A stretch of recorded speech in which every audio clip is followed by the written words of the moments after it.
أما بعد أعوذ بالله السميع العليم من الشيطان الرجيم بسم الله الرحمن الرحيم وكتابة سورة البقرة آیت نمبر 51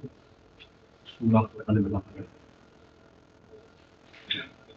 وَإِذْ وَعَدْنَا مُوسَىٰ 40 لَيْلَةً ثُمَّ اتَّخَذْتُمُ الْعِجْلَ مِنْ بَعْدِهِ وَأَنْتُمْ ظَالِمُونَ ثم عفونا عنكم من بعد ذلك لعلكم تشكرون وإذ آتينا موسى الكتاب والفرقان لعلكم تهتدون وإذ قال موسى لقومه يا قوم إنكم ظلمتم أنفسكم باتخاذكم العجل فقولوا يا بارئكم فاقتلوا أنفسكم ذلكم خير لكم عند بارئكم فتاب عليكم إنه هو التواب صدق الله مولانا العظيم وبلغنا رسوله النبي الكريم ونحن على ذلك من الشاهدين الشاكرين والحمد لله رب العالمين وإذ وعدنا موسى اور جب ہم نے موسیٰ سے وعدہ لیا علیہ السلام سے وعدہ لیا 40 لیلہ 40 راتوں یہ 40 راتیں رکھا محترم جب سیدنا موسیٰ علیہ السلام اپنی قوم کو فرعون حمان قارون ان کو پنجہ استبداد سے رہا کرا کر آزاد کرا کر وادی سینا یا ارض فلسطین کو لے گئے تو انبیاء علیہ السلام کے بارے میں اللہ کی سنت یہ ہے کہ جو بھی ان کی طرف وحی اللہ تبارک و تعالیٰ فرماتے ہیں ہر نبی اپنی حیات طیبہ وہ وہی کتابی صورت میں محفوظ شکل میں مرتب کر کے جمع کر کے وہ اپنی امت کو دے کر جائے کیونکہ امت پر جو چیز حجت ہوتی ہے وہ اللہ کا کلام ہے کبھی ایسا نہیں ہوا کہ انبیاء علیہ السلام کی وفات ہوئی اس حال میں کہ وہ اس وحی کو اسلام کو دین کو نظام کو جو انہیں اللہ تعالیٰ کی طرف سے عطا ہو وہ امت کو محفوظ طریقے سے انہوں نے منتقل نہ کیا بالخصوص بعد والی امت جو ہے یعنی ایک امت تو موجود ہے اور ایک نسل آگے آنے والی ہے تو آنے والی امت پر بھی چونکہ حجت تو اللہ کا کلام ہوتا ہے اس لیے وہ یعنی کلام جو انبیاء علیہ السلام پر نازل ہوتا ہے وہ محفوظ شکل میں جمع کر کے ترتیب دے کر امت کو دینا ہوتا ہے اور یہ رسول کی ذمہ داری ہے امت کی ابوبکر کی عمر کی یہ ذمہ داری نہیں ہے یہ اللہ کی رسول کی ذمہ داری ہے تو اسی تسلسل میں یہ بات آ رہی ہے کہ موسیٰ علیہ السلام سے جو 40 راتوں کا وعدہ لیا گیا تو یہ 40 راتیں وہ جو احکام ہدایات وہی وقتاً فوقتاً ان کی طرف نازل ہوئی اس کو الواح کی شکل میں محفوظ کرنا ہے اور اس کام کے لیے آپ نے 70 رجلا لمیقاتنا 70 بہترین قسم کے جو نقائی سمجھ لیں کاتب سمجھ لیں الواح میں لکھائی کرنے والے ان کو پکانے والے تیار کرنے والے وہ ساتھ لیے انہوں نے اپنے یعنی معاون اور مددگار افراد کے طور تو یہاں اسی کا اشارہ ہے کہ ہم نے موسیٰ علیہ السلام سے 40 راتوں کے لیے وعدہ لیا کہ تم 40 راتیں فلاں طور پر پہاڑ پر آؤ اور وہاں وہ تمام وہی جو وقتاً فوقتاً ہوئی ہے اسے مرتب کر کے جمع کر کے الواح کی شکل میں امت کو منتقل کیا یہ عمل جب موسیٰ علیہ السلام وہاں کر رہے تھے تو پیچھے سے کیا ہوا فرمایا ثم اتخذتم العجل من بعدہ وانتم ظالمون موسیٰ علیہ السلام تو وہاں اس وحی کو محفوظ کرنے کے لیے اسے مرتب شکل میں لانے کے لیے جدوجہد کر رہے ہیں اور پیچھے قوم کی ناپختی کا یہ عالم ہے کہ اس قوم نے ایک بچڑے کو اپنا خدا بنا دیا یہ جو بچڑا ہے رکھا ہے محترم یہ گائے پرستی یہ جس طرح ہنود میں ہے تو یہ ہنود اور مصری اور دوابے کی جتنی تہذیبیں ہیں ان تمام کا جو بنیادی نقطہ ہے وہ مظاہر پرستی ہے اور مظاہر پرستی میں گائے جو ہے ایک ایسا مظہر ہے فینومینن ہے کہ جو اپنی ہر چیز کے حوالے سے یعنی انسان کے لیے نافع ہے مر جائے تو کھال نافع سینگ نافع گوشت نافع دودھ نفع بخش حال ہر ایک چیز، اور زندہ ہو تو بار برداری کے طور پر آپ اسے استعمال کریں، دودھ پیے، ہاں جی، اس سے بچے لیں، ہل میں جوتے، راٹ میں جوتے، ہاں جی، ایک جگہ سے دوسری جگہ جانا ہو تو سامان اس کے اوپر رکھ لیں، یعنی ہر حوالے سے ایک نافع وہ جانور تھا۔ اور انسان اپنے بچپنے میں یہ کرتا تھا کہ ہر وہ چیز جس سے اسے نفع ہوتا تھا اس کو اپنا خدا بنا لیتا تھا، اور جس سے اسے نقصان پہنچنے کا احتمال ہوتا تھا اسے بھی جوتا بنا لیتا۔ سانپ، بچھو، نہیں کالی ماتا، یعنی جس سے خوف نقصان پہنچنے کا ہو اس کو بھی وہ اس کے سامنے ڈنڈوت بجا لاتا تھا، بھجن گاتا تھا، اس کے سامنے ہاتھ جوڑ کر کھڑا ہو جاتا تھا کہ شاید اس طرح اس کے شر سے نقصان سے بچا جا سکے۔ تو یہاں ارشاد فرمایا کہ پھر وہ تو موسیٰ علیہ السلام ادھر اس کام کے لیے گئے اور تم نے کیا کیا، سمت تخذتم العجل من بعدہ وانتم ظالمون، پھر پکڑ لیا تم نے ایک گوسالے بچھڑے کو، اور پکڑ لینے سے کیا مراد ہے، بطور خدا، بطور حاجت روا اور مشکل کشا تم نے اس کو بنا لیا، وانتم ظالمون، اور یہ عمل کر کے تم نے اپنے اوپر ظلم کیا۔ یعنی انسان اس کائنات میں اللہ کے بعد سب سے بڑا صاحب اختیار ہو جاتا ہے۔ انسان کے لیے اس کائنات میں اللہ کے بعد سب سے بڑا انسان ہے۔ تو جب کائنات کی وہ چیزیں جو انسان کی خدمت کے لیے اللہ نے پیدا کی ہے، جانور، درخت، شجر و حجر، تو جب وہ ان میں سے کسی کو اپنے سے مافوق قرار دیتا ہے تو اس سے انسان اپنے مقام بلند سے گرتا ہے، انسان اپنے اوپر ظلم کرتا ہے۔ یعنی شرک جو ہے، یہ شرک اللہ تبارک و تعالیٰ کے ہاں اس لیے ناپسندیدہ نہیں ہے، جس طرح ہمارا مذہبی ذہن کہتا ہے کہ اللہ کو شرک اس طرح ناپسند ہے جس طرح کی کوئی عورت جو ہے وہ اپنے اوپر سوگن برداشت نہیں کر سکتی، چھنال، یہ غلط تصور ہے۔ اللہ تبارک و تعالیٰ تو فرماتے ہیں کہ اگر تم سب مل کر، زمین آسمان تمام مل کر میرا انکار کر دیں، شرک تو ایک طرف، تو بھی اللہ کے لیے کوئی مسئلہ نہیں ہے۔ اللہ تو اپنی ذات میں اللہ غنی حمید ہے۔ تو بس شرک سے ہوتا کیا ہے رخ محترم، 17 سورہ اور آیت نمبر 70 اور سورہ الحج اور آیت نمبر 30، یعنی شرک جو ہے یہ انسان اپنی ذات کے خلاف ہے جرم جو کرتا ہے، اور وہ جرم کرنے سے کیا ہوتا ہے، انسان اپنے مقام بلند سے گر جاتا ہے، انسان اپنی ڈگنیٹی کو بیٹھتا ہے، انسان اپنا شرف اور فضیلت کو بیٹھتا ہے، جس کی وجہ سے وہ کائنات کا گل سربت ہے۔ وانتم ظالمون، اور تم نے ایسا کر کے اپنے اوپر ہی ظلم ڈھایا، اللہ تعالیٰ کا، اس کے دین کا، نظام کا کچھ نقصان نہ ہوا۔ اب چونکہ اوپر جو 40 راتیں تھی ان کا اصل ہدف کیا تھا، مقصد کیا تھا، وہ آگے آیا،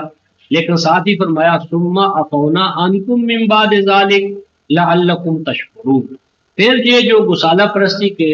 برے نتائج و ثمرات تمہارے اوپر مرتب ہوئے، پھر ہم نے تمہارے توبہ کرنے کی وجہ سے، قائم ہونے کی وجہ سے ہم نے ان سے صرف نظر کیا، عفونا عنکم، معاف کر، تمہیں ایک موقع فراہم کیا، ایک اور مہلت دی، موقع دیا، تاکہ تم لعلکم تشکرون، شاید کہ تم اس موقع سے بہرحال فائدہ اٹھا سکو، اپنی غلطی کا اعتراف کرتے ہوئے اپنے آپ کو دوبارہ مقام آدم پر، مقام ایمان پر فائز کر سکو۔ تو پھر ہم نے تمہیں ایک موقع دیا تاکہ تم اس موقع سے بھرپور طریقے سے فائدہ اٹھا سکو۔ آگے فرمایا کہ وہ جو 40 لیلہ کا کام تھا، نتیجہ تھا، وہ کیا تھا، وَإِذْ آتَيْنَا مُوسَى الْكِتَابَ وَالْفُرْقَانَ، کہ پھر ہم نے موسیٰ کو الکتاب، یعنی وہ جو الواح تھی، وہ الواح کتاب کی شکل میں، کتاب کا معنی ہے فریضہ، لازمی، جس کی اتباع اور تعمیل واجب، تو کتاب کا معنی ہے دستور حیات جس کی اتباع واجب۔ تو ہم نے پھر وہ کتاب یعنی احکام، وہ فرامین جو لکھوائے موسیٰ علیہ السلام کو، ہم نے ان کو عطا کی موسیٰ کو، اور وہ دستور حیات کیا تھا، والفرقان،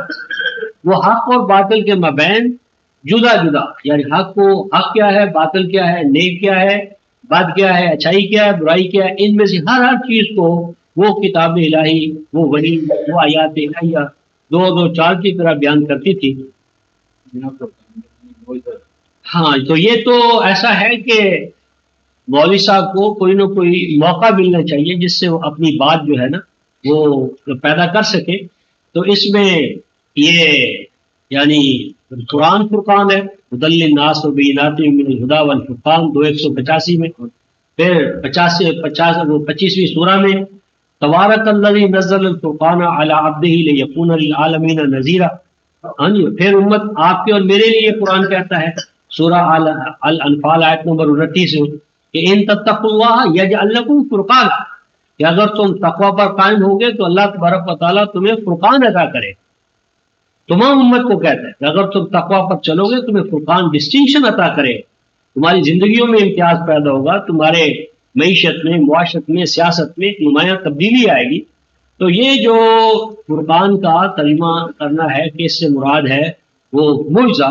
تو یہاں تو آیت کا لفظ بھی نہیں ہے. عام طور پر آیت کے لفظ سے یہ نتیجہ نکالتے ہیں کہ معجزہ عطا کیا، تو یہاں تو معجزہ نہیں ہے، یہاں قرآن نے آیت بھی نہیں استعمال کیا، فرقان.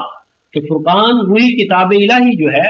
اسی کو اللہ تبارک و تعالیٰ نے ایک دوسرے حوالے سے یعنی فرقان کا ہے وہ دستور حیات کتاب قرآن جو سیدنا موسیٰ علیہ السلام کو ملی،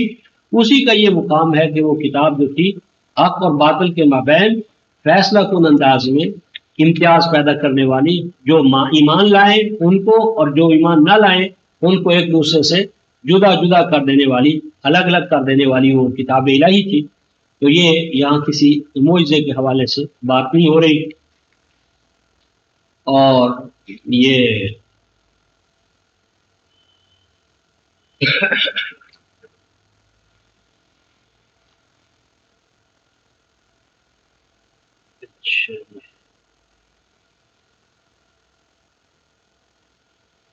اس کے بعد بہت سے فائدہ ہوتا ہے اور موجود تو آگے ہوا لعلکم تحتدون.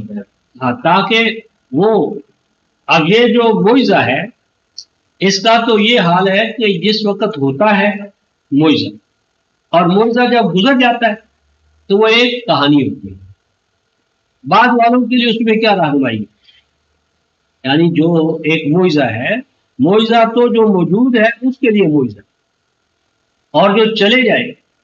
یعنی بعد میں آنے والے ان کے لیے تو ایک کہانی ہے. اس ضمن میں ایک مناسبت سے رفتہ محترم کے جتنے معجزات ہیں، سب سے بڑے معجزات کس کے لیے ہمارے ذہن میں ڈالے گئے؟ سیدنا مسیح علیہ السلام کے. ان کی پیدائش معجزہ، ان کا مہد میں کلام کرنا معجزہ، زندہ کو مردہ کو زندہ کرنا معجزہ، برس والے کو صحت یاب کرنا معجزہ، کوریوں کو شفا دینے کا معجزہ، اور تھوڑا سا آٹا اور بڑا کر دیا، اور گھروں میں جو کچھ وہ کھا کر آتے تھے وہ بتا دیتے کہ تم آج یہ کھا کر آئے ہو. یہ کتنے معجزات مسیح علیہ السلام کے کہ آدمی ان کو سن کر آج بھی دنگ ہو جاتا ہے. لیکن دیکھیں کہ اور یہ سارے معجزات آپ کے اور میرے لیے تو بات کا مسئلہ ہے نا، ان سب کا جو موقع کا گواہ ہے وہ کون ہے؟ حواریون جو موسیٰ علیہ السلام پر ایمان لائے. موسیٰ علیہ السلام حضرت مسیح علیہ السلام پر جو ایمان لائے حواری، وہ تو موقع کی گواہ ہے. حضرت مسیح کو چلتے پھرتے صبح شام دیکھا انہوں نے. ان کے بارے میں اگر آپ ایک مقام سورہ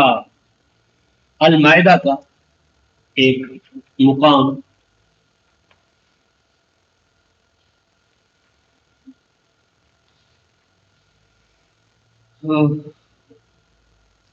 آیت 112 5 112 5 112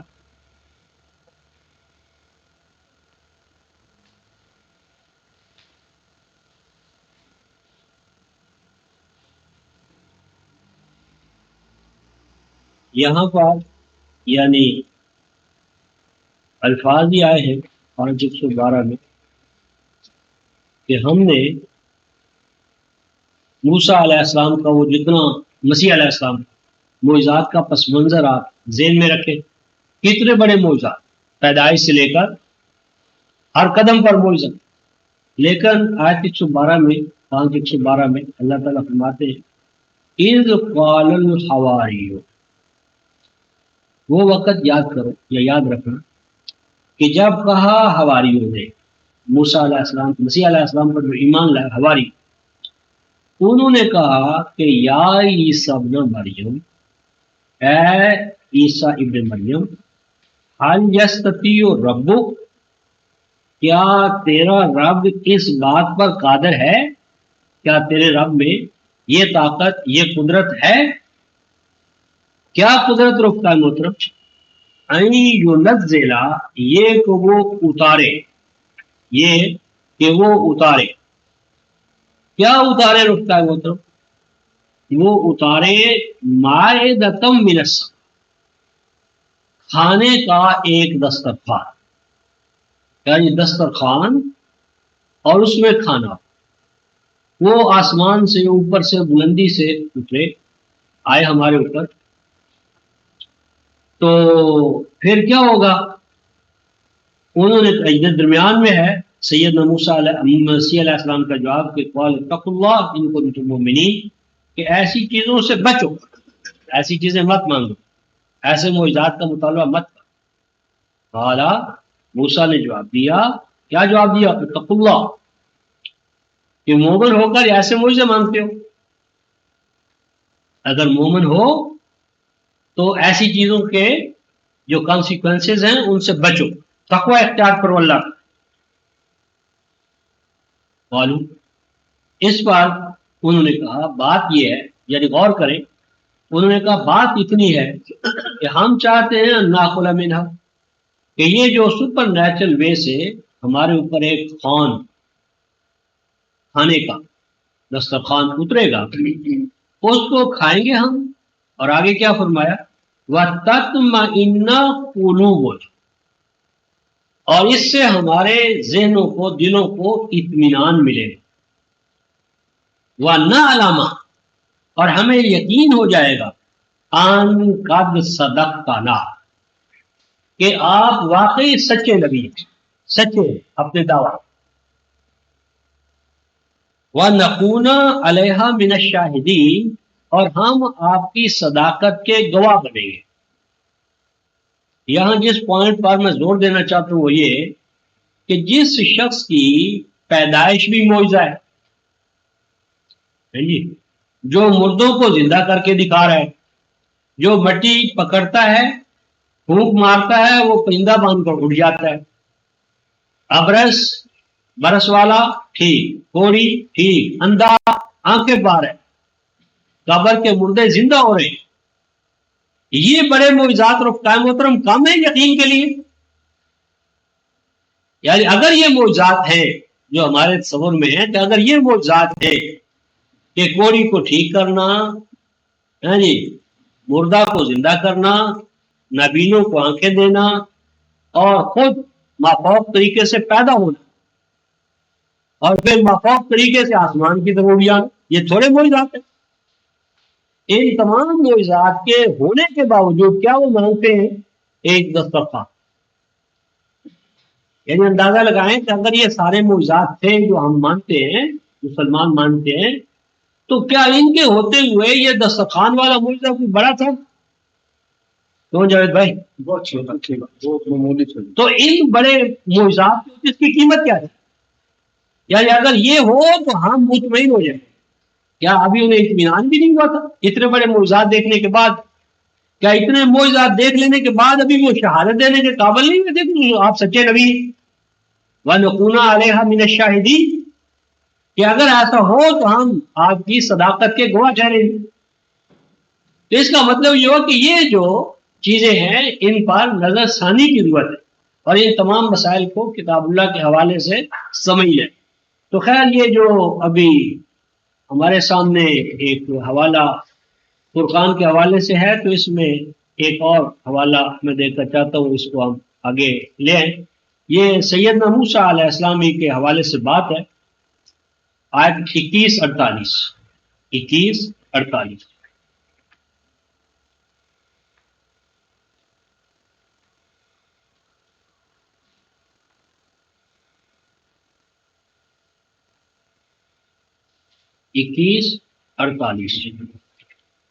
سورہ الانبیاء 21-48. وَلَقَدْ آتَيْنَا مُوسَى وَهَارُونَ الْفُرْقَانَ، یہ جو فرقان کا معنی معجزہ کی ہے اس کا ہم جواب دیں. آیت نمبر 48. وَلَقَدْ آتَيْنَا، ہم نے عطا کیا، موسیٰ اور ہارون کو کیا عطا کیا رکھتا محترم؟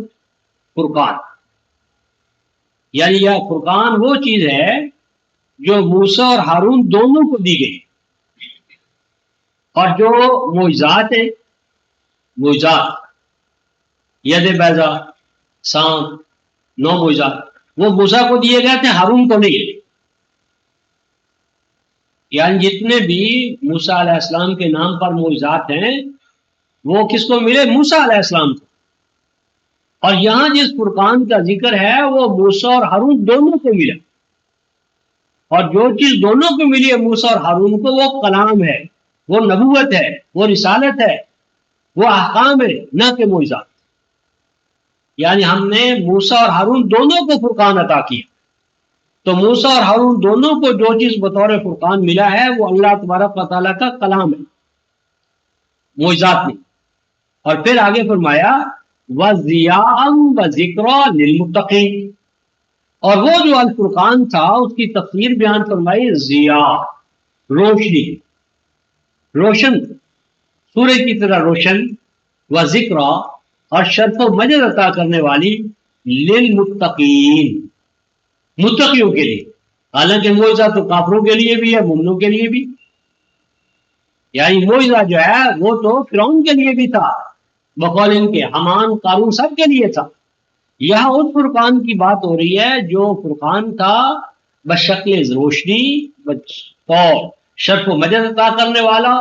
کہ ان کے لیے، متقین کے لیے. اور متقی کون ہے؟ الذین یخشون ربهم بالغیب. وہ متقی وہ جو ان دیکھے نتائج و ثمرات پر ایمان لا کر ان کے لیے جدوجہد کریں. وہم من الساعۃ مشفقون. اور ان جو اعمال کی نتیجہ خیزی ہے اس پر یقین رکھیں کہ وہ اعمال نتیجہ خیز ہو کر رہیں گے. اور وہ جو فرقان موسیٰ علیہ السلام کے لیے تھا اس سے بڑا فرقان آگے آیا آیت نمبر 50 میں، وَهَذَا ذِكْرٌ مُبَارَكٌ أَنزَلْنَاهُ أَفَأَنْتُمْ لَهُ مُنْكِرُونَ. کہ وہ موسیٰ علیہ السلام کو جو فرقان ملا وہ قومی تھا، وہ محدود دائرے میں تھا، محدود زمانی مکان میں تھا. اور جو اب ہم نے ذکر اتارا ہے یہ تو اس سے بھی بڑھ کر ہے. یہ قرآن موسیٰ کے فرقان سے بڑھ کر ہے، کیونکہ یہ کیا ہے؟ مبارک. تمام نوع انسانی کے لیے جتنا زندگی کے لیے، اخلاق کے لیے، ایمان کے لیے جو پانی درکار ہے وہ سارا اس قرآن میں مہیا کیا گیا. ہم نے اس قرآن میں تمہارے لیے برکات رکھ دی ہے. کیا تم اس کے ناقدرے ہو؟ افانتم لہو منکرون. کیا تم اس کی قدر کرنے میں آگے بڑھنے کی بجائے پیچھے ہٹنا چاہتے ہو؟ تو میری مراد ہے کہ فرقان کتاب الہی ہے، کلام الہی ہے، حق اور باطل کے مابین جو الگ الگ کر دیتا ہے دونوں چیزوں کو. اور یہ معجزات اس حوالے سے نہیں ہے. تو اب جو سورہ البقرہ میں ہم آیت 51-52 پہ دیکھ رہے تھے، لعلکم تہتدون، تاکہ اس فرقان کے ذریعے تم ہدایت کے نصب العین کو، مقصود کو پال. اور وہ ہدایت کا نصب العین کیا ہے رکھتا ہے محترم؟ وہ اس کی آیت نمبر 38 میں آپ نے یہ پڑھا ہے، سورہ البقرہ آیت نمبر 38، فَإِمَّا يَأْتِيَنَّكُم مِّنِّي هُدًى فَمَن تَبِعَ هُدَايَ فَلَا خَوْفٌ عَلَيْهِمْ وَلَا هُمْ يَحْزَنُونَ. کہ میری ہدایت کے پیچھے جب کوئی قوم چلتی ہے، کوئی معاشرہ چلتا ہے یا چلے گا، تو اس کا انجام کیا ہے؟ فَلَا خَوْفٌ عَلَيْهِمْ وَلَا هُمْ يَحْزَنُونَ. نہ خوف ان پر مسلط رہے گا اور نہ اندر ہی اندر وہ غموں سے چور ہو کر، نڈھال ہو کر خودکشیاں کریں گے، خود سوزیاں کریں گے. وہ حزن اندر ہی اندر جو غم کھایا جاتا ہے انسان کو، اس سے بھی وہ پاک. اور خوف، حتیٰ کہ موت کا خوف، ایک دوسرے کا خوف، یہ تمام جو خوف کے مظاہر ہیں یہ سب کے سب ان سے چھٹ جاتے، جدا ہو جاتے ہیں. اس کے بعد ارشاد فرمایا وہ جو موسیٰ علیہ السلام کے پیچھے گسالہ پرستی ہوئی اس کے حوالے سے بات آگے بڑھتی ہے. وَإِذْ قَالَ مُوسَىٰ لِقَوْمِهِ، اور جب وہ واپس موسیٰ علیہ السلام تشریف لائے تو انہوں نے اپنی قوم سے کہا، یا قوم، اے میری قوم، اِنَّكُمْ ظَلَمْتُمْ أَنفُسَكُمْ، بلا شبہ ناقدری کی تم نے اپنے آپ کی. ظلمتم انفسکم، ناقدری کی، ڈیگریڈ کیا،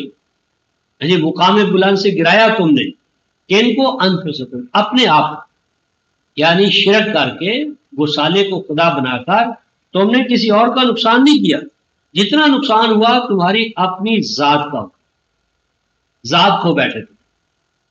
اور یہ ظلم جو تم نے اپنے اوپر کیا کس طرح کیا؟ باتخاذکم العجل، اس اجل کو،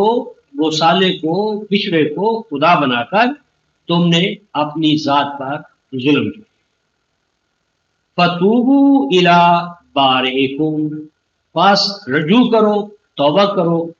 لوٹ آؤ اپنے رب کی طرف، یعنی اثر نو ایمان لاؤ، اپنے اعلیٰ مقام کو مانو اور کائنات کی ہر چیز کو اپنے سے فروتر جانو اور خالق و مالک کی وفاداری کا عہد کرو۔ اور یہ جو ہے فتوبوا الی بارئکم، کہ تم توبہ کرو اپنے رب کی طرف۔ اور آگے آیا ہے فَقْتُلُوا أَنفُسَكُمْ، اور قتل کرو تم اپنے آپ۔ یہ جو فَقْتُلُوا أَنفُسَكُمْ ہے، اس کا ترجمہ عام طور پر ہمارے یہاں یہ کیا گیا ہے کہ تم اپنے آپ کو قتل کرو۔ سوال یہ ہے کہ پہلے تو کہا جا رہا ہے فَتُوبُوا إِلَىٰ بَارِئِكُمْ، کہ توبہ کرو، تو توبہ کرنے کے بعد حکم ہو رہا ہے کہ اپنے آپ کو قتل کر دو۔ یعنی اگر قتل کرنا ہے تو توبہ کیا ہوئی؟ یعنی توبہ کرنی ہے تو قتل کیا؟ قتل کرنا ہے تو توبہ کیا؟ فَتُوبُوا إِلَىٰ بَارِئِكُمْ، تم رجوع کرو اپنے خالق و مالک کی طرف۔ اور فَقْتُلُوا أَنفُسَكُمْ، انفسکم سے مراد نفس امارہ ہے، ان النفس لأمارۃ بالسوء، سب سے بڑا جو شیطان ہے، سب سے بڑا ابلیس، وہ انسان کا اپنا نفس، ان النفس لأمارۃ بالسوء، یعنی نفس انسانی جو ہے وہ اس کی ایک سٹیج ہے کہ جس سٹیج میں وہ سب برائیوں کا، حیوانی تقاضوں کا، نیچے گر جانے کا انسان کو حکم دیتا ہے۔ تو یہ قتل نفس مراد کیا ہے؟ اپنے نفس امارہ کو مار۔ توبہ کا معنی یہ ہوا کہ تمہارے اندر جو نیچے گرنے کی جو ایک طبعی رجحان ہے، اس سے اپنے آپ کو آزاد کراؤ، یعنی اپنی حیوانیت کو کنٹرول کرو، اس کے اوپر احکام الہیہ کی پابندی جو ہے وہ قائم کرو۔ ذالکم خیر لکم عند بارئکم، اگر تم نفس امارہ کو قتل کرو گے، کنٹرول کرو گے، اور اس کے اوپر نفس لوامہ، اور نفس لوامہ کے اوپر نفس مطمئنہ، یہ سٹیجز تم طے کرو گے تو یہ تمہارے اختیار اور ارادے میں اضافہ کرے، یہ پروسیس جو ہے تمہارے لیے بہتری کا باعث بنے گا۔ اختیار، ارادہ، تمکن، استقلال، نبوت اور نبوت کے بعد آزاد اور خود مختار ریاست، یہ تمام نعمتیں جو ہیں وہ اللہ تبارک و تعالیٰ تمہیں عطا کرے گا۔ اور آگے فرمایا فتاب علیکم، جب تم اپنے نفس امارہ کو قتل کرو گے اور اس طرح اپنے آپ کو یعنی لوامہ سے مطمئنہ کی طرف لے جاؤ گے، فتاب علیکم، تو اللہ تمہاری توبہ کو قبول کرے۔ فتاب علیکم، اب فتاب علیکم کا یہ معنی نہیں کہ تم مر گئے تو مرنے کے بعد اللہ تمہاری توبہ قبول کرے گا، کیونکہ اگر ماری اسی حالت پر گئے تو توبہ تو قبول نہ ہوئی۔ فتاب علیکم بتاتا ہے کہ یہ توبہ حیات دنیا میں، تو حیات دنیا میں توبہ زندہ جیتا جاگتا انسان توبہ کرتا ہے، نہ کہ موت کے بعد کی توبہ۔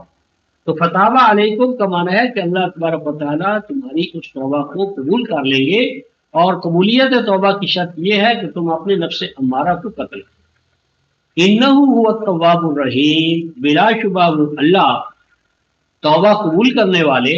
اور توبہ قبول کرنے والے اس کے بعد اپنی رحمت سے نوازنے والے ہیں۔ ایسا نہیں کہ ایک دفعہ کسی قوم سے یا فرد سے کوئی غلطی ہو جائے تو ہمیشہ کے لیے اس کو دھتکار دے،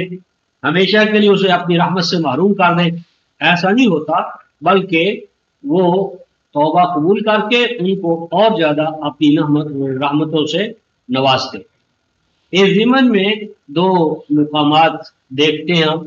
سورہ الاعراف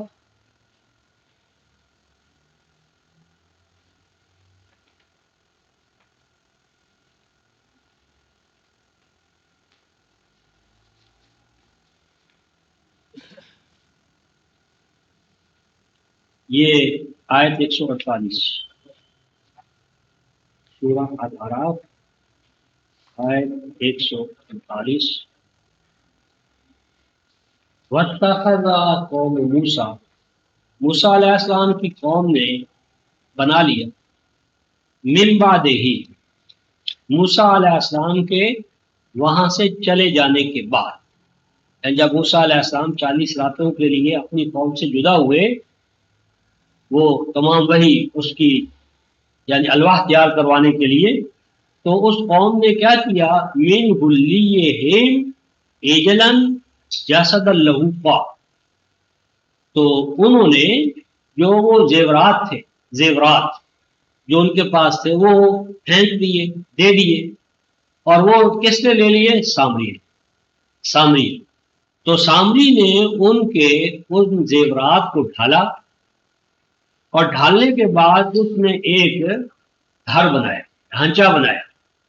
اور وہ ڈھانچہ بنایا ایجلن، بچھڑے،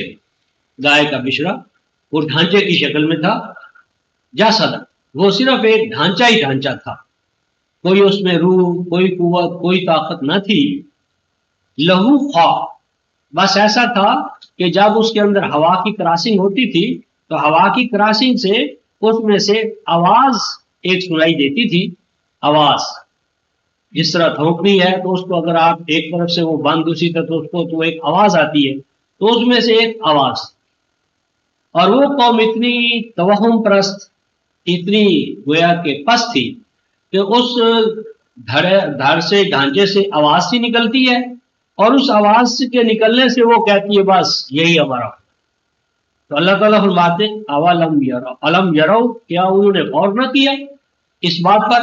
کہ جس کو انہوں نے خدا بنا لیا تھا، انہو لا یکلمہم، کہ وہ جو دھڑ ہے، ڈھانچہ ہے، نہ تو وہ ان سے کلام کرتا ہے، ولا یہدیہم سبیلا، اور نہ وہ ان کو رہنمائی کا فریضہ جو ہے اس سے وہ آگاہ کرتا ہے، نہ کلام کرتا ہے، نہ مسائل حیات کا کوئی حل بتاتا ہے، نہ کلام نہ مسائل کا حل، دونوں چیزوں اس کے پاس نہیں ہے۔ اتخذوہ وقالوا ظالمین، انہوں نے اس کو اپنا خدا بنا لیا اور اس طرح انہوں نے اپنے اوپر ظلم کیا۔ تو میری بات ہے کہ یہ جو انہوں نے ظلم کیا تو اس ظلم کے نتیجے میں ان کو جو سزا ملی وہ سزا یہ تھی کہ اول ہر فرد توبہ کرے اور نفس امارہ کے خلاف جہاد کرنے کا عہد کرے، اور عین ممکن ہے کہ اس فتنہ ارتداد کے جو بانی تھے اور پوری ملت کے اندر جو شرک کو پیدا کر کے امت کا نقشہ ہی تبدیل کرنا چاہتے تھے، تو ان باغیوں کو جو توبہ کرنے سے منکر ہوئے ان کو آپ نے جسمانی سزا بھی دی،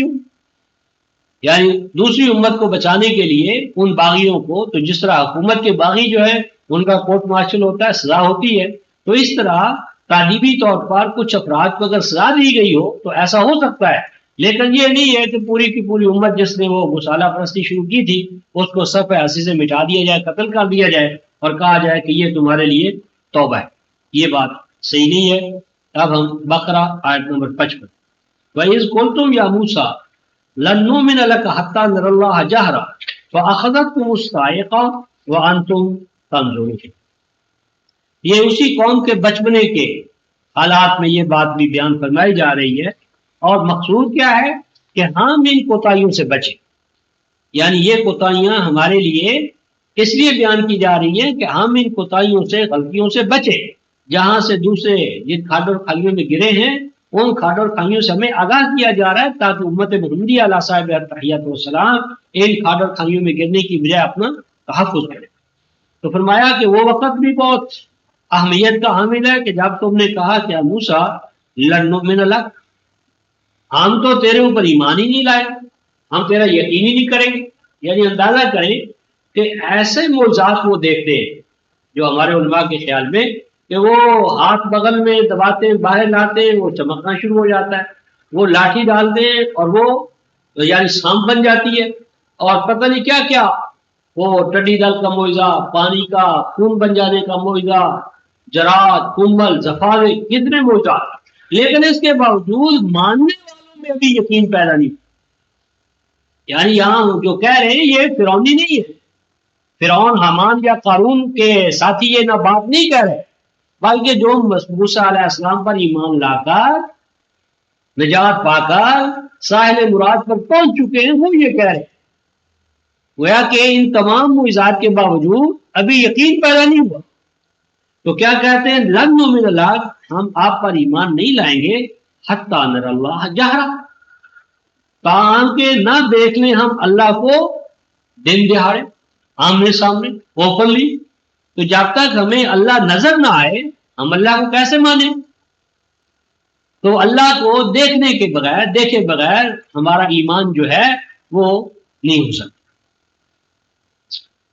تو اب قرآن کہتا ہے کہ دعویٰ تو یہ ہے کہ ہم اللہ کو دیکھنا چاہتے ہیں، اللہ دکھائی دے پھر ہم ایمان لائیں گے، اور قرآن بیان یہ کرتا ہے کہ دعوے اتنے بڑے اور حوصلے اور ہمت کا کیا حال تھا؟ فرمایا ہوا یہ فَأَخَذَتْكُمُ الصَّاعِقَةُ وَأَنْتُمْ تَنظُرُونَ، چلے تو دیکھنے تھے اللہ کو، اور اللہ کے دیکھنے سے پہلے اللہ تبارک و تعالیٰ کی ایک تجلی، اللہ تعالیٰ کے ادنا کارکن مثلا صاعق، یعنی بجلی جو ہے، بجلی چمکی اور بجلی کی چمک کے ساتھ گرج دار آواز، تو بجلی کی چمک اور گرج دار آواز کو سن کر غش کھا کر زمین پر گر پڑے، یعنی چلے ہیں اللہ کو دیکھنے، اور عزم اور ارادہ اور حالت کیا ہے کہ اللہ کا اتنا قریب کارکن جو ہے کیا ہے؟ پانی ہے، بجلی ہے، اور بجلی رات اور برق، تو فرمایا کہ وہ چلے گئے اللہ کو دیکھنے کے لیے، اور حالت یہ ہے کہ ایک جو مطلب ہے صاعقہ ہے، بجلی ہے، اور اس کے ساتھ ایک تیز آواز جو آئی، تو اس کے نتیجے میں کیا ہوا؟ فرمایا غش کھا کر گر، مردوں کی طرح، وَأَنْتُمْ تَنظُرُونَ، اور وہ قوم دیکھ رہی تھی کہ یہ بجلی ہے، بجلی کا کڑکا ہے، اور یہ گرجدار آواز بھی اسی کی اور روشنی بھی بجلی کی ہے، یہ دیکھنے والے یہ جانتے بوجھتے وہ اس کو برداشت نہ کر سکے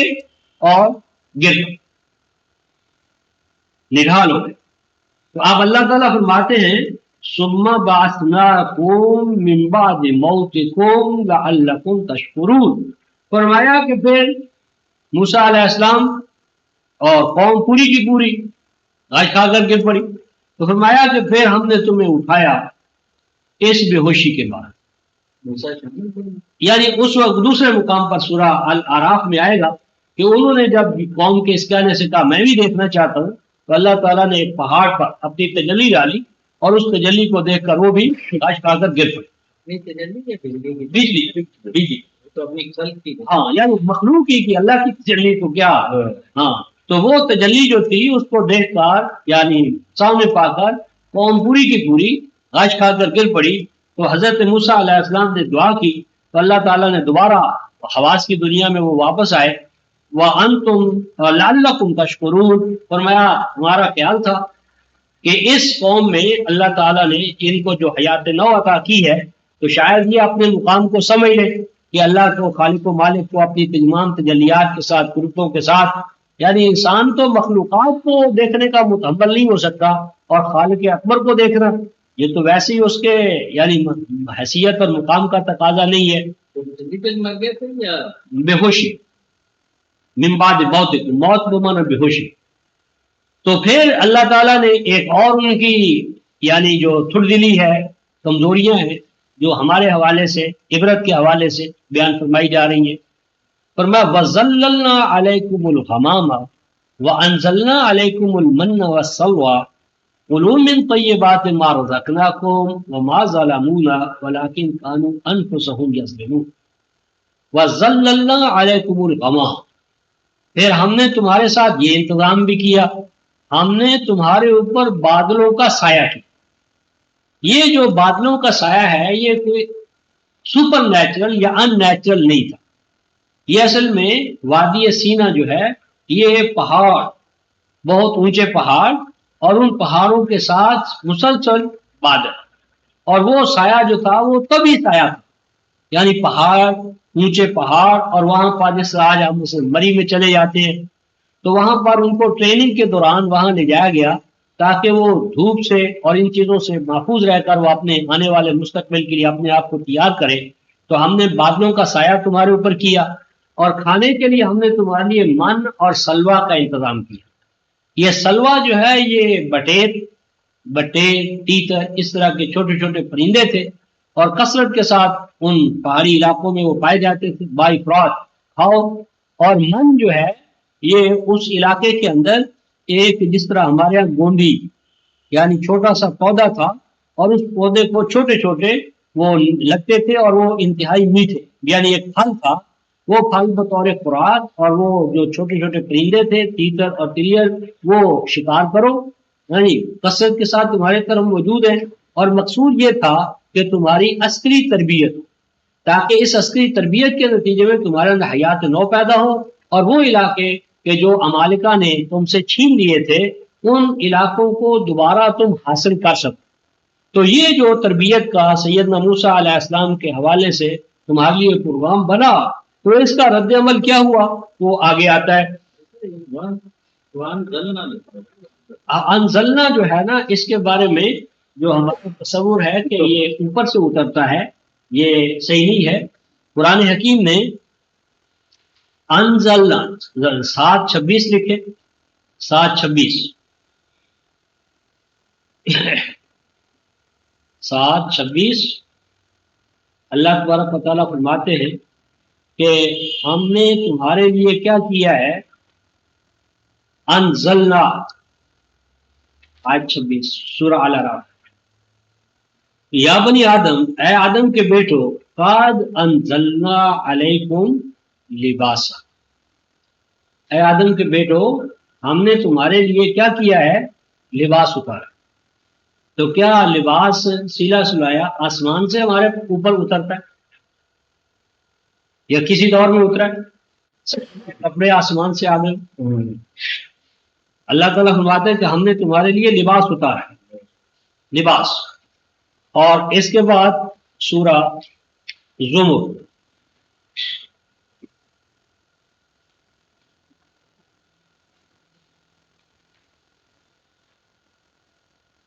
آیت نمبر 6، وَأَنزَلَ لَكُم مِّنَ الْأَنْعَامِ ثَمَانِيَةَ أَزْوَاجٍ، سورہ زمر 39ویں سورہ، آیت نمبر 6۔ یہ 6 آیت لمبی ہے۔ خلق لکم من نفس واحدہ ثم جعل منها زوجها، اس کے بعد ہے وَأَنزَلَ لَكُم مِّنَ الْأَنْعَامِ ثَمَانِيَةَ أَزْوَاجٍ۔ یہ جو 8 حلال جانوروں کے جوڑے ہیں، ان میں اونٹ، بھیڑ بکری، گائے اور بھینس، یہ جو حلال جانور ہیں، ان کو اللہ تبارک و تعالیٰ نے فرمایا کہ یہ ہم نے تمہارے لیے اتارے ہیں۔ تو کیا اس اتارنے سے یہ مراد ہے کہ اللہ تعالیٰ نے ان کو آسمان سے اتارا، آسمان سے ان کو پھینکا گیا؟ پھر اللہ تبارک و تعالیٰ اسی طرح ہمارے لیے ارشاد فرماتے ہیں، یہ 57 سورہ الحدید، فرمایا کہ ہم نے تمہارے لیے لوہا اتارا ہے، انزلنا الحدید، یہ سورہ الحدید 57 سورہ آیت نمبر 25، وانزلنا الحدید، اور ہم نے تمہارے لیے کیا اتارا ہے، حدید اتارا ہے، لوہا۔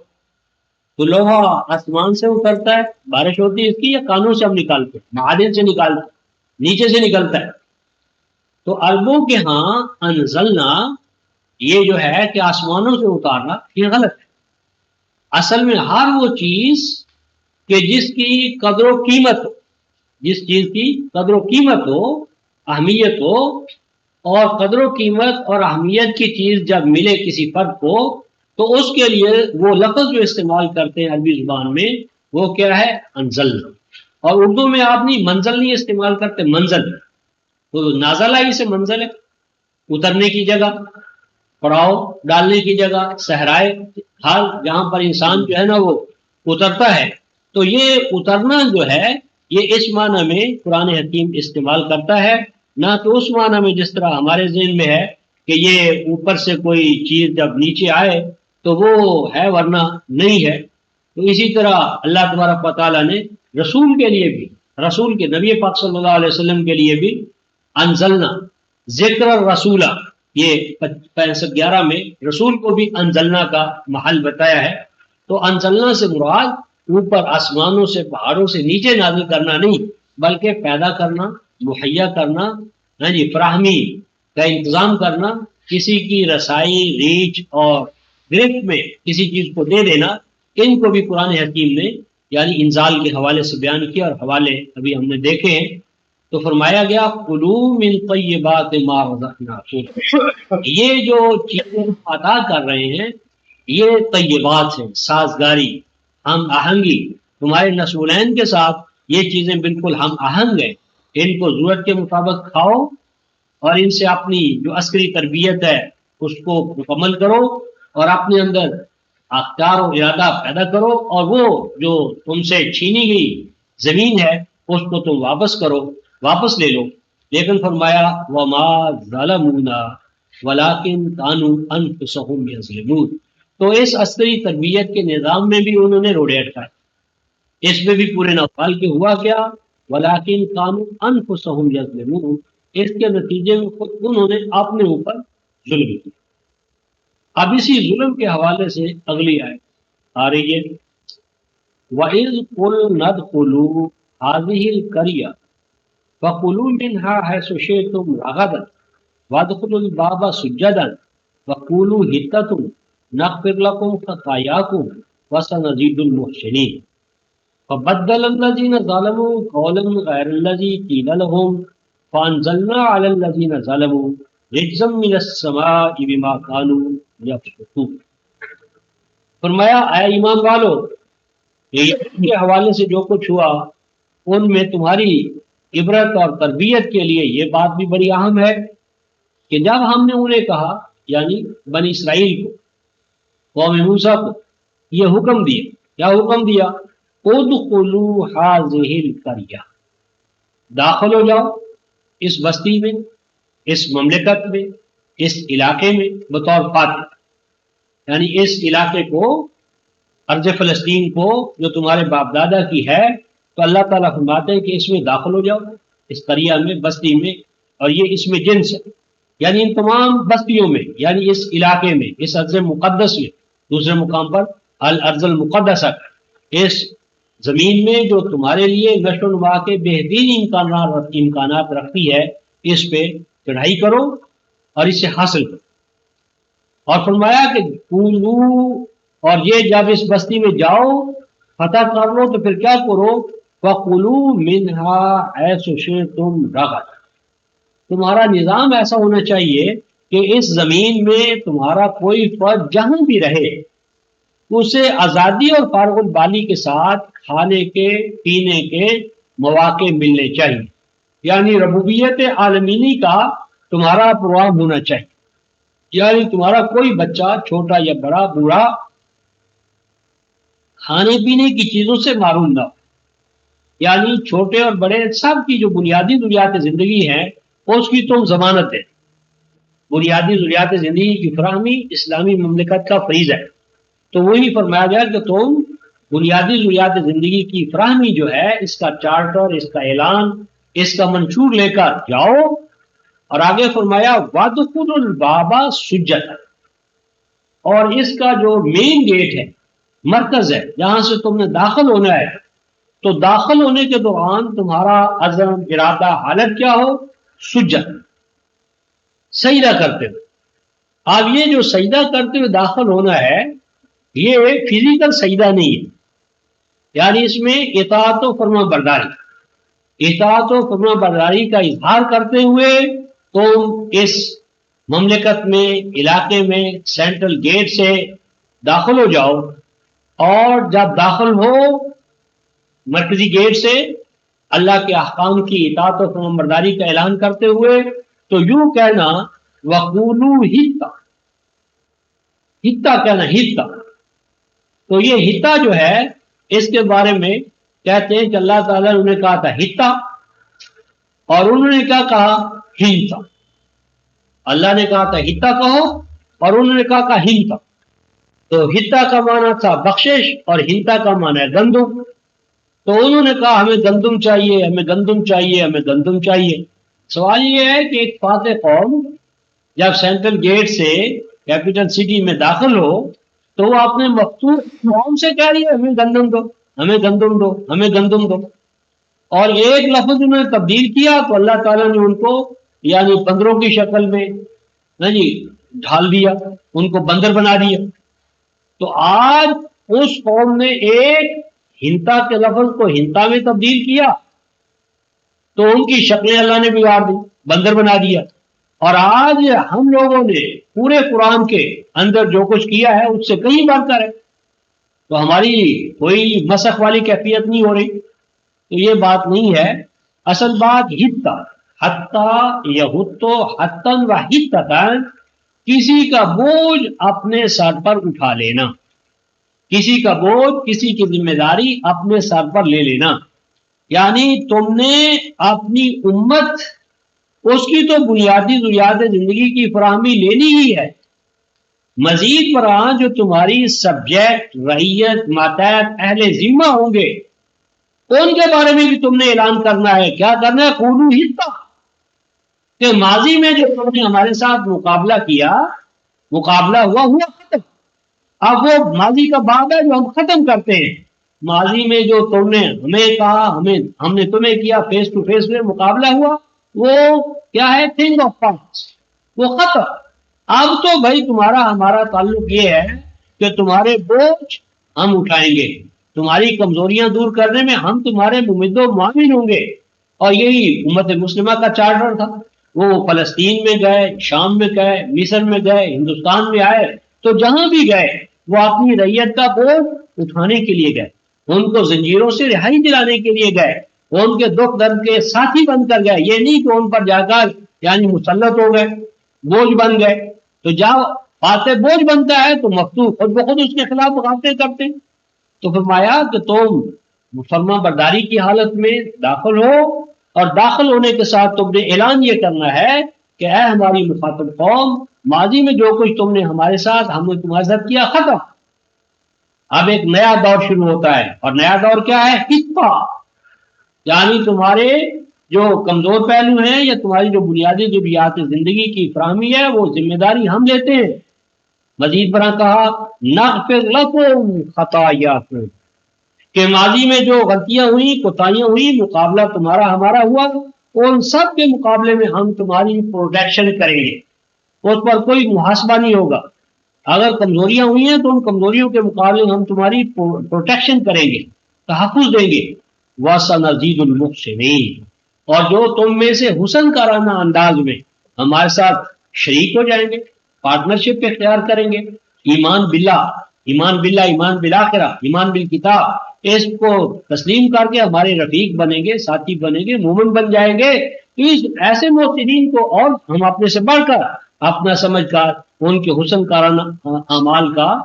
پروگرام کا، اصلاحی پروگرام جو وہ ہمارے ساتھ مل کر شریک ہوں گے اس میں، تو ہم ان کو اور نوازیں گے، اور ان کو جو ہے وہ اپنے سے بڑھ کر پوزیشن میں ہم ان کو لائیں گے۔ یہ تھا پروگرام کہ اپنی رعیت،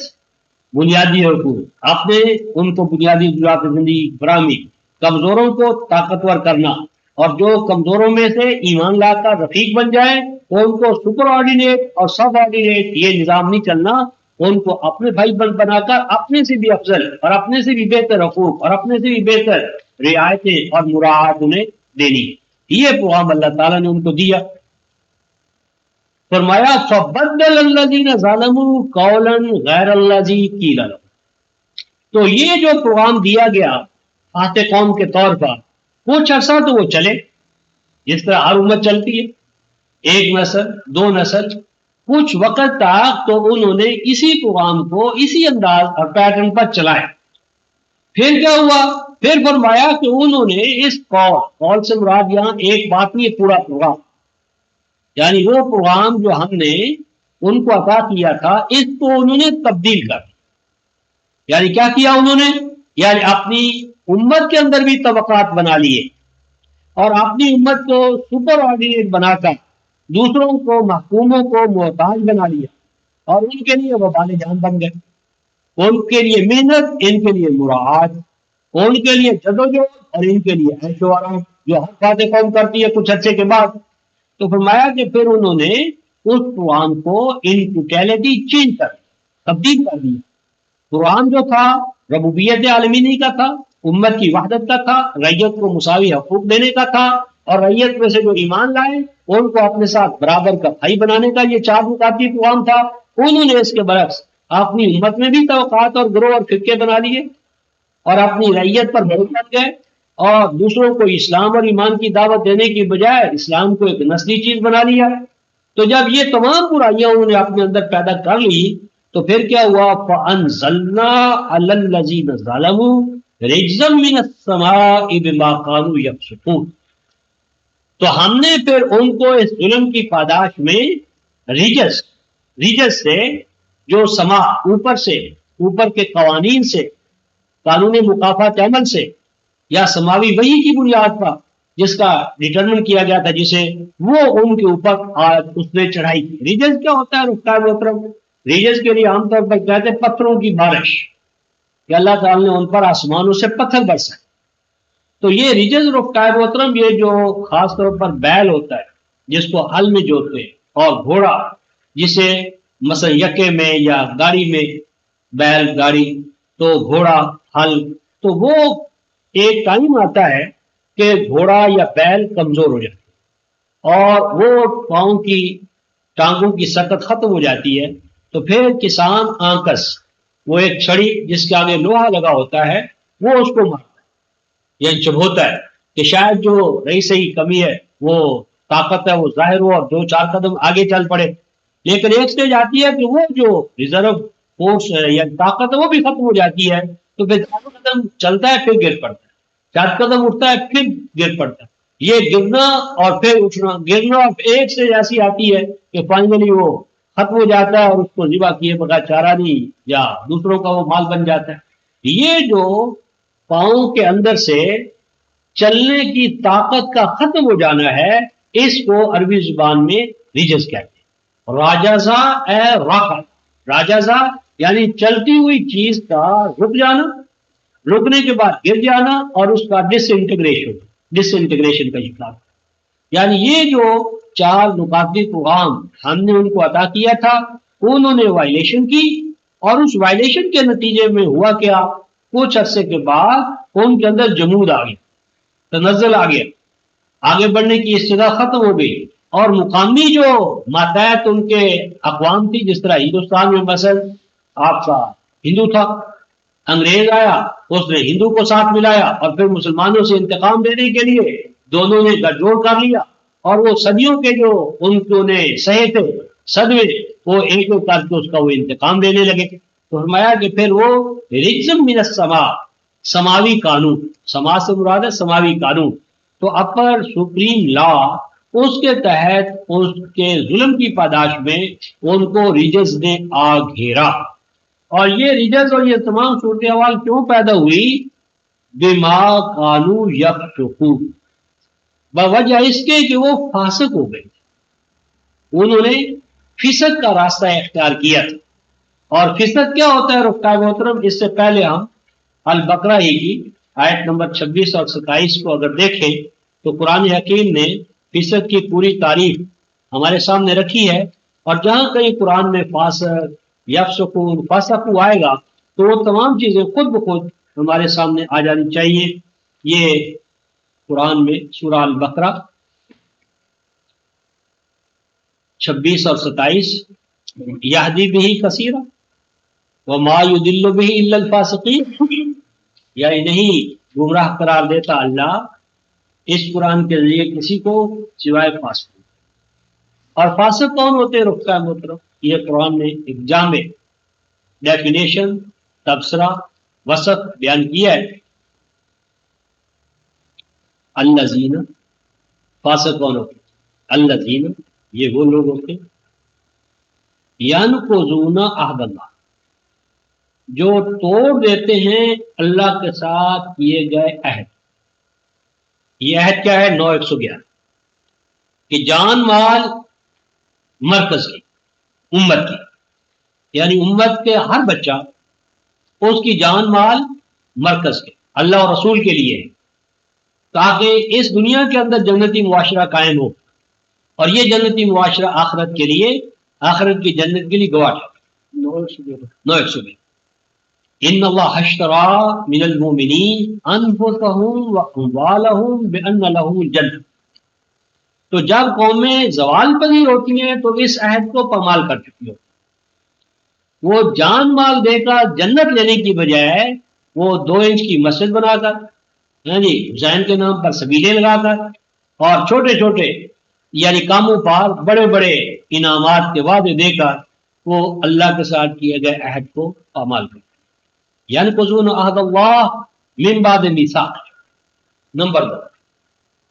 وَيَقْطَعُونَ مَا أَمَرَ اللَّهُ بِهِ أَن يُوصَلَ، اور جو چیزیں کہ اللہ تبارک و تعالیٰ نے جوڑا جوڑا پہنائی ہیں، جن کو باہم اللہ تعالیٰ نے جوڑ کی حالت میں رکھا ہے، وہ جڑی ہوئی چیزوں کو الگ الگ کر دیتے ہیں، ڈسکنیکٹ کر دیتے ہیں۔ مثلا قرآن میں جہاں بھی الصلاۃ ہے اس کے ساتھ الزکات، تو صلاۃ پر زور اولین پرسش نماز ہوا، حالانکہ اولین پرسش قرآن ہوا، تو وہ صلاۃ ہے تو زکات غائب کر دی، ایمان ہے تو اعمال صالحہ الگ کر دیے، آخرت تھی تو اس کے پہلے دنیا تھی، وہ دنیا کو آخرت کا باہمی تعلق جوڑ ختم کر دیا، اگر رسالت تھی، رسول کا مقا ہونا تھا، تو ساتھ اولی الامر ایک زندہ نظام تھا، اس کو انہوں نے پامال کر دیا، اگر احکام تھے تو اس کے ساتھ حکمتیں تھی، یعلمہم الکتاب والحکمہ، احکام تھے تو ساتھ حکمتیں بیان کی،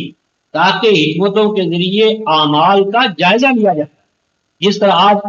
یعنی ہم نے رمضان گزارا ہے،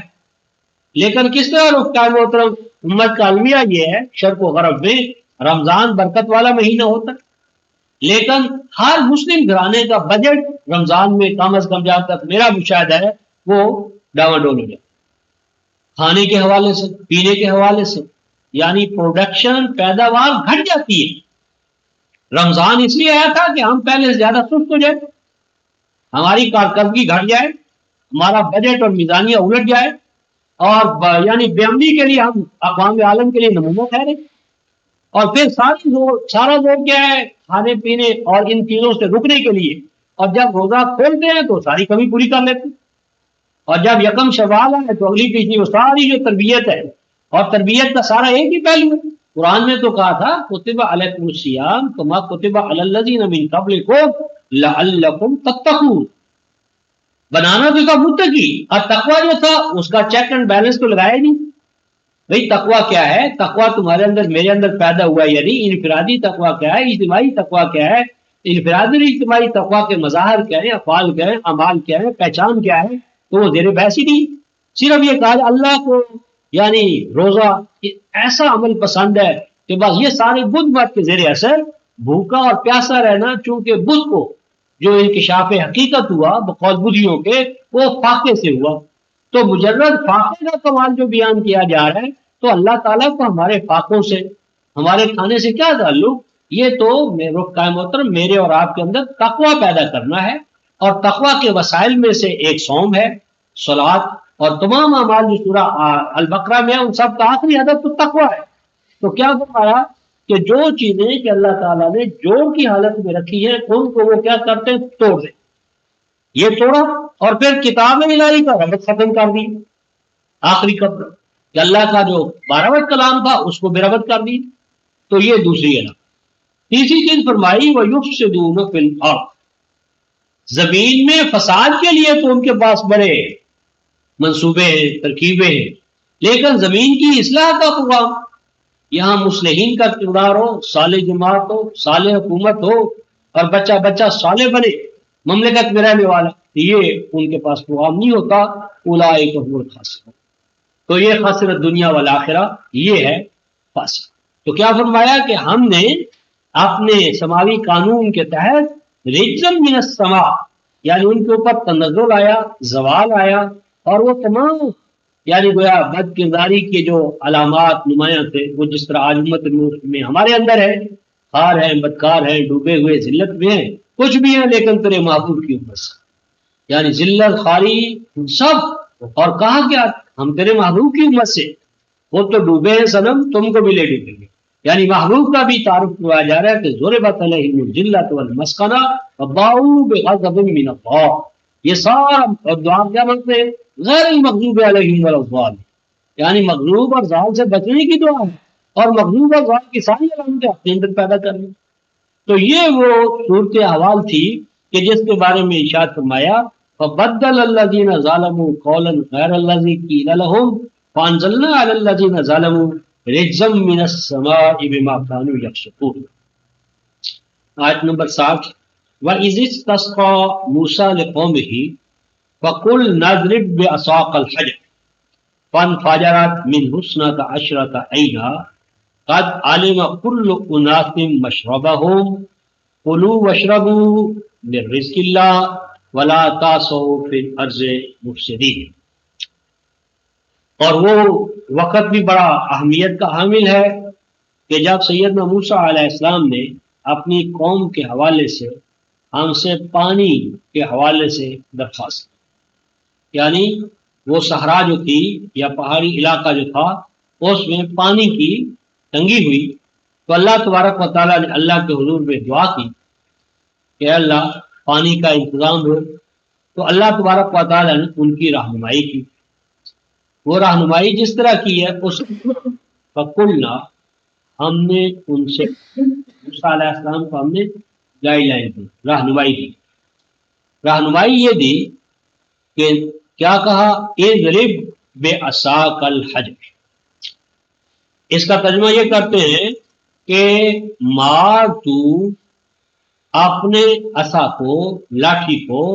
الحجرہ پتھر، پتھر پر مار، پتھر پر. تو انہوں نے مارا پتھر پر اپنا ڈنڈا، عصا. تو پھر کیا ہوا؟ فن فاجرات من ہو اثنتا عشرۃ عین، تو اس سے 12 چشمے پھوٹ پڑے. یہاں 2-3 چیزیں رکا محترم غور طلب ہے. پہلی چیز تو یہ کہ قرآن یہ کہتا ہے کہ جو ابھی ہم عام جو روایتی ترجمے کی بات کر رہے ہیں کہ تو مار اپنی لاٹھی کو پتھر پر. تو اب ایک پتھر ہے، اس پر سیدنا موسیٰ علیہ السلام یوں اپنا عصا ماریں گے تو اس سے ایک چشمہ پھوٹے گا یا 12؟ یہی اس کا مطلب ہے. یہ جو آئیڈیا ہے، یہ جو جس طرح یہ جو ادھر ہے ہمارے چور حدن شاہ میں انہوں نے کہا آ پاؤں مارا اور پانی آ گیا، یہ سارے وہی یہیں سے سارے چلتے. تو سوال یہ ہے کہ ایک پتھر ہے، اس پتھر پر آپ ضرب ماریں، سٹروک کریں، اپنا عصا ماریں، تو اس پتھر سے 12 چشمے کیسے پیدا؟ یعنی ایک پتھر ہے تو ایک پتھر سے ایک ہی چشمہ پیدا ہوگا یا 12 ہوگا؟ یعنی ایک جگہ آپ نے مارا، عصا مارا، تو اس عصا سے جہاں سٹروک لگی، ضرب لگی، تو چشمہ پھوٹے گا، ایک پھوٹے گا یا 12 پھوٹے گا؟ یا یہ کہ وہ پھیلتا چلا جائے گا ایک ہی اور اس کو 12 حصوں میں تقسیم کر لیا جائے. اور یہ کہ یہ جو عصا تھا یعنی یہ تو سیدنا موسیٰ علیہ السلام کے پاس پہلے ہی موجود تھا. کیا اب تک جو پچھلے علاقوں سے چلتے آ رہے تھے تو کہیں یہ عصا جو ہے یہ کسی پتھر پر نہیں پڑا تھا؟ یہ پہلی دفعہ یہاں آ کر پڑا تھا؟ پیچھے کہیں یہ پتھر پر یعنی یہ عصا جو ہے نہیں لگا تھا.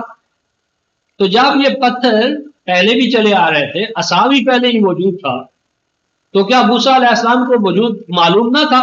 کہ میرے اس عصا کے اندر تو اتنی طاقت ہے کہ یہ لگے اور چشمے پھوٹ پڑے؟ تو ان کو باربنا وہی بتانے کی ضرورت تھی. یعنی ان کا عصا جو تھا اس میں اتنے کمالات تھے اور ان کمالات سے سیدنا موسیٰ علیہ السلام ناواقف تھے. تو اصل یہ ہے کہ ہم یہ جو ضرب یضرب ضربا، اس کا معنی بیان کرنا بھی ہے، اس کا معنی لے چلنا بھی ہے، اس کا معنی اوڑھنا بھی ہے، اس کا معنی حق اور باطل کو جدا جدا کرنا بھی ہے، اور اس کا معنی جو ہے وہ زمین میں لمبی مسافت طے کرنا بھی ہے. اور یہ سارے قرآن حکیم میں یہ معانی ضربہ کے موجود ہیں۔ اور اسی طرح عصا جو ہے، عصا یہ لاٹھی کو بھی کہتے ہیں، اور عصا قوم کے نوجوانوں کو بھی کہتے ہیں، سہارے کو بھی کہتے ہیں، ہر وہ چیز کہ جس پر کسی اور چیز کا دار و مدار ہو۔ اور یہ جو لاٹھی ہوتی ہے اس کو عصا کیوں کہتے ہیں؟ عرب کہتا ہے کہ العصا، عصا کیا ہے کہ جس پر ہماری انگلیاں، ہمارا ہاتھ اپنی انگلوں کے لیے آ کر سہارا لیتا ہے، یعنی جو عصا ہے، عصا کے اوپر ہمارا ہاتھ، یعنی عصا، لاٹھی، کوئی بھی وہ آپ کے ہاتھ میں جب آئے تو انگلیاں اس کو اپنی گرفت میں لیتی ہیں، اور ہتھیلی کے یعنی ہاتھ کے وہ گرفت میں آنے کی وجہ سے اسے عصا کہتے ہیں۔ تو عصا جو ہے وہ بنیادی طور پر سہارا، وہ چیز کہ جس کے اوپر کسی دوسری چیز کا دار و مدار ہو۔ اور انبیاء علیہ السلام کا جو عصا ہوتا ہے وہ ان کی جماعت ہوتی ہے، اور ان کی جماعت میں سے بھی ہراول دستہ، یعنی انبیاء کا عصا ان کی جماعت، اور اس جماعت میں بھی جو السابقون الاولون من المہاجرین والانصار والذین اتبعوہم بإحسان، وہ سب سے بڑا عصا ہے۔ یعنی عصا جو ہے وہ سیدنا موسیٰ علیہ السلام کا وہ مخصوص طائفہ کہ جن کو دن رات کی تربیت کے نتیجے میں سیدنا موسیٰ علیہ السلام نے تیار کیا تھا، اور جس کا ذکر جو ہے وہ سورہ یونس 10ویں سورہ جو ہے اس کی آیت نمبر 88 اور 89، وہ جو کہا گیا تھا ان تبوأ لقومکما بمصر بیوتا وَاجْعَلُوا بُيُوتَكُمْ قِبْلَةً وَأَقِیمُوا الصَّلَاةَ وَبَشِّرِ الْمُؤْمِنِینَ، یعنی سیدنا موسیٰ علیہ السلام کو یہ کہا گیا کہ اس پانی کے لیے، یعنی امت کے لیے جو پانی تلاش کرنا ہے، اس کے لیے تم اپنا ہراول دستہ لے لو، اور ہراول دستے کو لے کر الحجر فلاں پہاڑی علاقے میں چلے جاؤ۔ یعنی اللہ تبارک و تعالیٰ نے سیدنا موسیٰ علیہ السلام کی ایک ایسے علاقے کی طرف رہنمائی کی کہ جہاں پر چشموں، ان چشموں والے علاقے کی جانب سیدنا موسیٰ علیہ السلام کی اللہ تعالیٰ نے رہنمائی کی باربنائے وحی، اور وہ اپنے ہراول دستے کو لے کر وہ اس پانی کی تلاش میں نکلے۔ اور جب آپ کو وہ علاقہ پانی والا جس کی نشاندہی اللہ تبارک و تعالیٰ نے اپنے احکام یا وحی یا رویا میں کی تھی، وہ جب وہ علاقہ مل گیا تو باقی جو ہراول دستے کچھ لوگ واپس آئے اور وہ قوم کو لے کر اس مقام پر چلے گئے۔ اور یہی وہ عمل ہے کہ جو نبی مکرم صلی اللہ علیہ وسلم ہجرت کے دوران، اور ہر نبی ہجرت کے دوران یہی کرتا ہے کہ پہلے اس کے کچھ لوگ جو ہیں وہ کسی سازگار ماحول میں جاتے بناتے ہیں، پھر بعد امت اس مقام پر پہنچ جاتی ہے۔ تو بہرحال یہ سیدنا موسیٰ علیہ السلام کو ایسے علاقے کی طرف رہنمائی کی گئی کہ جہاں پر وہ چشمے آلریڈی موجود تھے، یا ان چشموں کو تھوڑی سی سٹروک سے یعنی وہاں پانی نکل سکتا تھا، تو وہ ان علاقوں میں پہنچے تو فن فجرت من حسنۃ عشرۃ عین، تو اس عصا کی جدوجہد سے اس کی تلاش سے اس کی جدوجہد سے انہیں 12 چشمے پھوٹتے ہوئے گرے،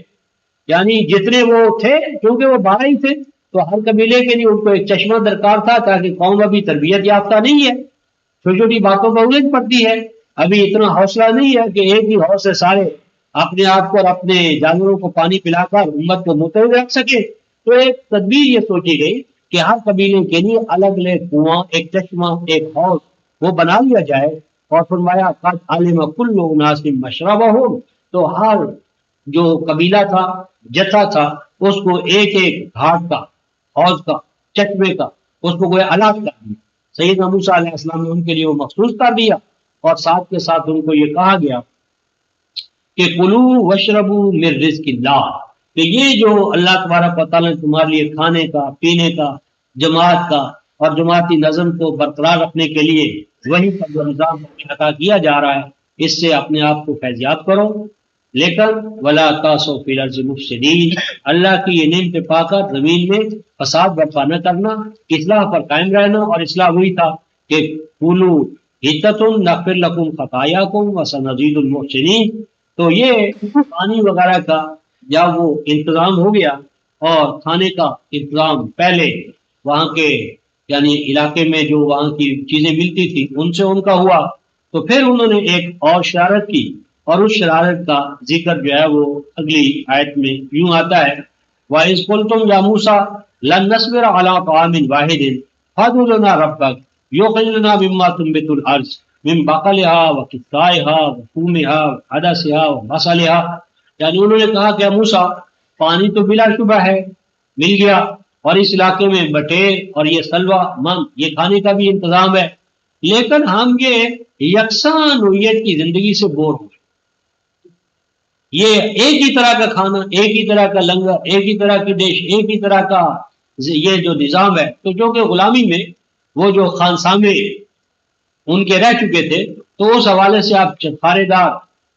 سبزیاں ترکاریاں کھانے وہ یاد آنے لگے، تو کہنے لگے کہ اے موسیٰ ہم ایک ہی کھانے پر اپنی زندگی نہیں گزار سکتے، ایسی ڈسپلن لائف سے ہم بھاگتے ہیں، فَادْعُ ربک ہمارے لیے اپنے رب سے کہیے کہ وہ ہمیں اجازت دے دے کہ ہم کیا کریں کہ ہم اگائیں کھائیں وہ جو زمین اگاتی ہے، جس طرح کے سبزیاں ہوتی ہیں، ککڑیاں ہوتی ہیں، لہسن ہوتے ہیں، مسور کی دال ہوتی ہے اور پیاز ہوتے ہیں، یار یہ چٹخارے دار چیزیں جو ہیں ان کا ہمارے لیے انتظام کرو، اجازت دو۔ موسیٰ علیہ السلام سے کہا اللہ سے اجازت مانگو، تو سیدنا موسیٰ علیہ السلام نے کہا اتستبدلون الذی هو ادنی بالذی هو خیر، کیا میری قوم تمہیں تو ہم کہیں اور پہنچانا چاہتے تھے اور تم انہی چھوٹی چھوٹی چیزوں کے حوالے سے ریچھ گئے ہو کہ تمہارے لیے لہسن کا اور پیاز کا مسور کی دال کا یہ انتظام ہم کیا جائے، اچھا اگر یہی چاہتے ہو تو اہبطوا مصر، تو پھر یہ پہاڑی اور عسکری تربیت چھوڑ کر کسی شہری مدنی زندگی کو اختیار کرنے کے لیے اسی جگہ آباد ہو جاؤ۔ اہبطوا مصر کا معنی یہ نہیں کہ اب تم مصر میں چلے جاؤ، یہاں مصرن جو ہے اس میں دو زبریں نکرہ ہے، اس کا معنی ہے کوئی بھی علاقہ جہاں پر بستیاں ڈال لو اور بستی ڈال کر سیٹل لائف اختیار کر لو، فَإِنَّ لَكُمْ مَا سَأَلْتُمْ، تو اس کے لیے اللہ کو تکلیف دینے کی کیا ضرورت ہے، اللہ سے مانگنے کی کیا ضرورت ہے، تمہیں اللہ تعالیٰ نے ہاتھ پاؤں دیے ہیں، زمین اللہ کی وافر موجود ہے، ہل چلاؤ کدال چلاؤ اور یہ ساری چیزیں تمہیں ملتی چلی جائیں گی، لیکن ایک چیز فرمایا ضربت علیہم الذلۃ والمسکنہ وباؤوا بغضب من اللہ، فرمایا اس کے نتیجے میں ان کے لیے محکومی، ذلت محکومی، والمسکنہ جمود یعنی جمود مسلسل ہوتا ہے ہم جمود، وباؤوا بغضب من اللہ، اور جو اللہ کے یعنی منعم علیہ بندوں کے لیے جو آزادی خود مختاری تمکن استقلال وہ ان سے محروم ہو گئے، اس کی وجہ کیا تھی؟ ذالک بانہم کانوا یکفرون بآیات اللہ، وجہ یہ کہ وہ انکار کرتے تھے اللہ کی آیات کا، اور یقتلون النبیین بغیر الحق، یہ جو آیا ہے کہ وہ نبیوں کو قتل کر دیتے تھے، تو یہ قتل بمعنی جو قاتلون، یعنی وہ نبیوں سے جنگ کرنے سے بھی باز نہیں آتے، یعنی اپنے نبیوں کی طرح محاذ بنانا، جنگیں لڑنا، ان کو نیچا دکھانا، ان کو ناکام کرنے کے لیے سردر کی بازی لگانا، اس سے بھی وہ باز نہ آئے۔ ذالک بما عصوا وکانوا یعتدون، اس کی وجہ یہ تھی کہ وہ حدود فراموش تھے، نافرمانی کا ملکہ مادہ کثرت کے ساتھ بڑھ گیا تھا، اور اس کی وجہ کیا تھی؟ یہ ہمارا بھی یہی حال ہے رفقائے محترم، اس میں یہ ایک آیت دیکھ کے ختم کرتے ہیں، سورہ اسی میں ہمارے سامنے 88 آیت ہے سورہ البقرہ کی، سورہ البقرہ آیت نمبر 88 بلکہ 87 88 دونوں، افکلما جاءکم رسول بما لا تہوی انفسکم ففریقا، افکلما جاءکم رسول، جب کبھی بھی تمہارے پاس کوئی رسول، جب کبھی بھی تمہارے پاس کوئی مناد آیا، رسول آیا، وقت آیا، کیا لے کر؟ بما لا تہوی انفسکم، ایسا پیغام، ایسا دستور، ایسا نظام لے کر آیا کہ جو تمہاری خواہشات کے خلاف، لا تہوی انفسکم، جو تمہارا نفس امارہ بے لگام شتر بے محال، وہ بے لگام جو تمہارا نفس امارہ ہے، اس کو اس نبی نے، رسول نے پابند کرنا چاہا، ڈسپلن میں لانا چاہا،